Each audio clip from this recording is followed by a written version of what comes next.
రాష్ట్ర వ్యాప్తంగా పెరిగినటువంటి విద్యుత్ ఛార్జీలకు నిరసనగా వైఎస్ఆర్ కాంగ్రెస్ పార్టీ తిరుపతిలో విద్యుత్ దోపిడీకి గుణపాఠం చెబుదాం అనేటటువంటి వీధి నాటకాన్ని ప్రదర్శిస్తోంది.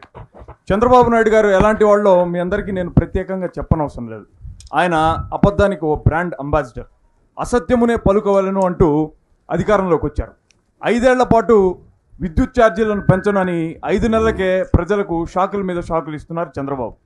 మరి ఎన్నికల కంటే మునుపు ప్రచార సభల్లో పాల్గొన్నటువంటి చంద్రబాబు నాయుడు గారు మాట్లాడుతూ, మేము అధికారంలోకి వస్తే ₹1 కూడా విద్యుత్ ఛార్జీని పెంచం అని అంటూ సూపర్ 6 అనేటటువంటి 6 అబద్ధపు హామీలతో దొడ్డిదారిన అధికారంలోకి వచ్చారు.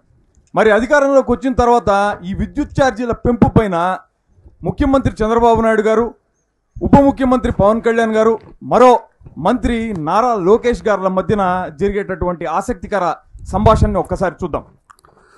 చూశారు కదా, అది అప్పుడు. మరి ఇప్పుడు జనం నెత్తిన కరెంట్ ఛార్జీలు పెంచి ఆ విధంగా ముందుకు పోదాం. కానీ బాబు, మనం పవర్ లోకి వచ్చిన తర్వాత పవర్ బిల్లులు పెంచము అని చెప్పినట్టు గుర్తు. చూడు పవన్ కళ్యాణ్, నీకు అధికారం కొత్త, నువ్వు ఇంకా అలవాటు పడాలి. గెలవక ముందు ఈ జనంపై మమకారం చూపించాలి.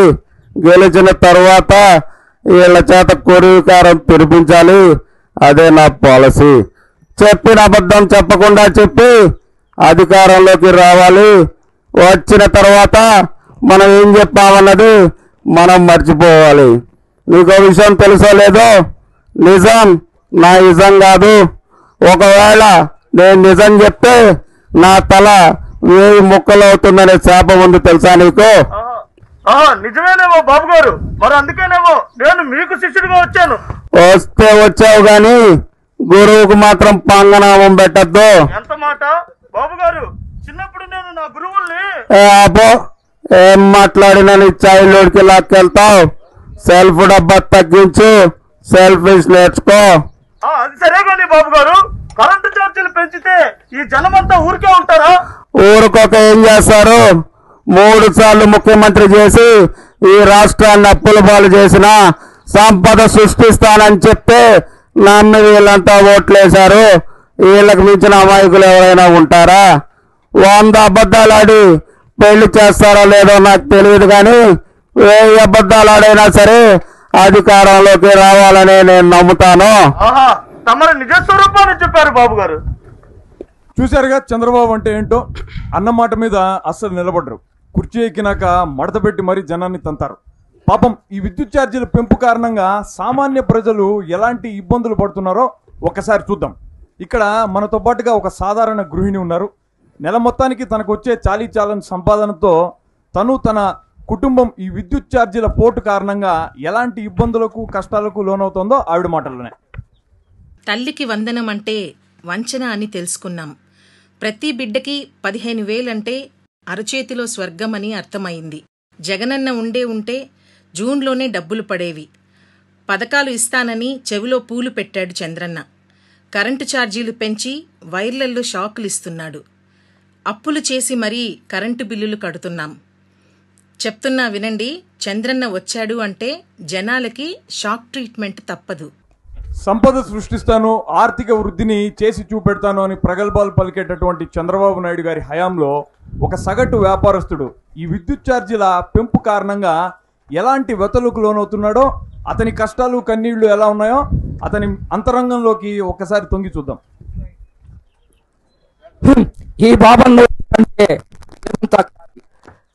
15 రోజులు కరెంటు బిల్లు 15,000 వస్తుంది తప్ప దేవుడికే నామాలు పెట్టి ఈ నారావారి పాలన జనం నమ్మకానికి అవహేళన.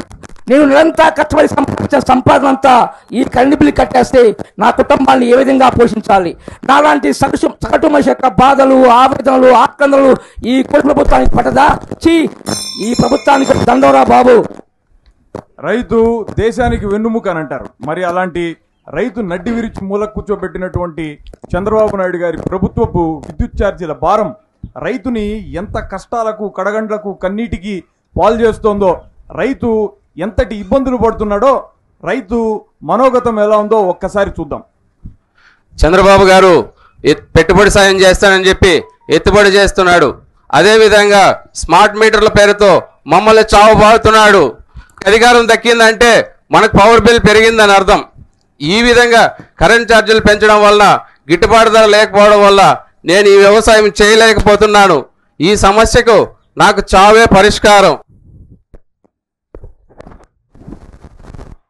కూటమి అంటేనే కాలకూట విషం, మోసం, ద్రోహం. ఇదంతా మార్పు రావాలి, మార్చాలి. దీనికి మనమేం చేయాలి? ప్రజలందరినీ కూడా చైతన్యపరిచి వాళ్లలో తిరుగుబాటును తీసుకురావాలి. అలానే పెంచిన విద్యుత్ ఛార్జీల బిల్లును తగలబెడతాం.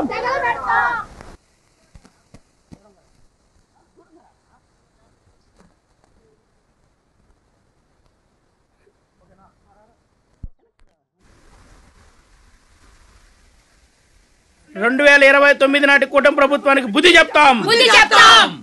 మరి 2029 ఎన్నికల ఫలితాలు ఏ విధంగా ఉన్నాయో ఒక్కసారి చూద్దాం.